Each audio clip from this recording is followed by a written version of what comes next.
unspeakable horrors that you are fighting. Our boss experiences aren't something that you can get in any other game. We are giving players this heightened sense of horror. We have to deliver the player with experience that they're the hero. I think the spectrum of bosses that we have definitely hit everybody's personal horror stories. So we're like 50 bosses now. Some of our bosses in Immortal are incredibly deadly. And we're really proud to be able to actually have the ability to bring Diablo back into our universe. Everything that Diablo does, everything that Diablo says needs to be unnerving, terrifying. It is going to be a very, very difficult battle. The music changes, the environment changes, and all of a sudden, you have to fight for your life.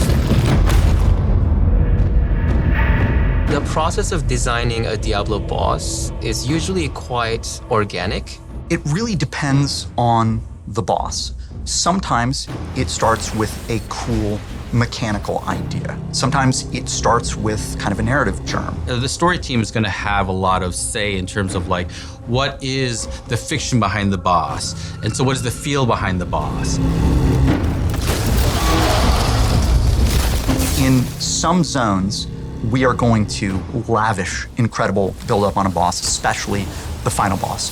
In Tristram Cathedral, before you fight Albrecht, the first Shardborn, there's a whole quest line that has you exploring the ruins of Leoric Manor and learning about his past. And so at the end, when you face him, there's this context and kind of a richness to the things that he is saying to you. Your flesh will hush the voices. That if you are paying attention to the dialogue, will maybe resonate a little bit more emotionally. Do you see how much stronger I've become? Once they have the mechanics down and how they feel the battle should go, then they get all that together and then it gets passed off to art. When it comes to designing a Diablo boss, there definitely is a long list of visual elements that we go to. Spikes, demon horns, rotten skin, decaying skin, burnt skin, different diseased skin. How do we stretch the skin out to make it look really uncomfortable? We take different parts of the body and then we twist them in very uncomfortable, awkward ways. We love using different humanoid bodies and then almost melting them together. The intention in creating Diablo bosses is to instill a general feeling of unease. So if it starts to feel like we have pushed it too hard, that's usually the comfort spots.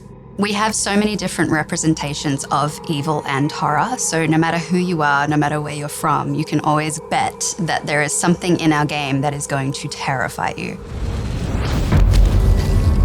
So we have many different kinds of bosses in Diablo Immortal. Bosses that are almost too big for the level. They're not mobile. You only see the top half of their bodies. We have tanks where the main goal is to just get this big, giant hunk of meat and beat it up until it dies. We have co-op bosses that are, better with friends, working together as a team to really take on these puzzles that the bosses present. And then we have mind-bending bosses that really change the way you play the game, what your perception is of the boss. But my favorite boss in the game is the Butcher. Bringing the Butcher into Diablo Immortal was quite a journey for us because it is such a beloved character in the Diablo lore.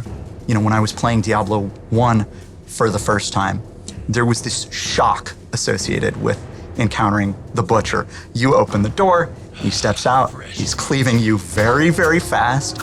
You're like, I've never seen anything like this before. What the hell is happening? I'm dead.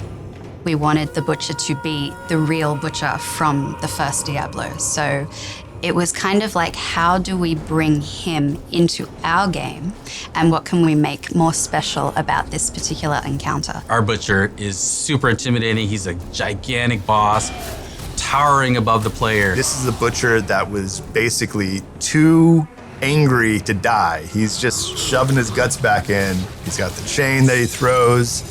He's got the rush, he's got the fire coming out of the ground, and it's just a fun, nostalgic fight.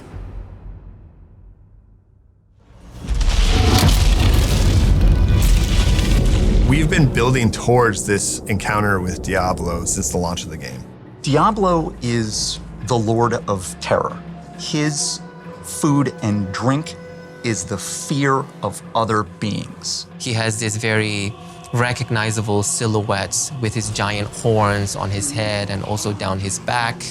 He has this very intimidating smile that is signature to Diablo. Diablo having a World Stone shard means he's entering the nuclear age. He is now walking around with a weapon of mass destruction to bend reality, to perhaps create new realities. The whole team is excited. It's electric. Getting to bring back Big Red and then unleash him, not just on one boss fight, but on an entire zone, on Sanctuary itself. This Diablo is going to deliver a very epic experience, as good as any other Diablo games. It's going to be the best Diablo ever. I said it here first. It is going to be possibly the most difficult battle in the game ever.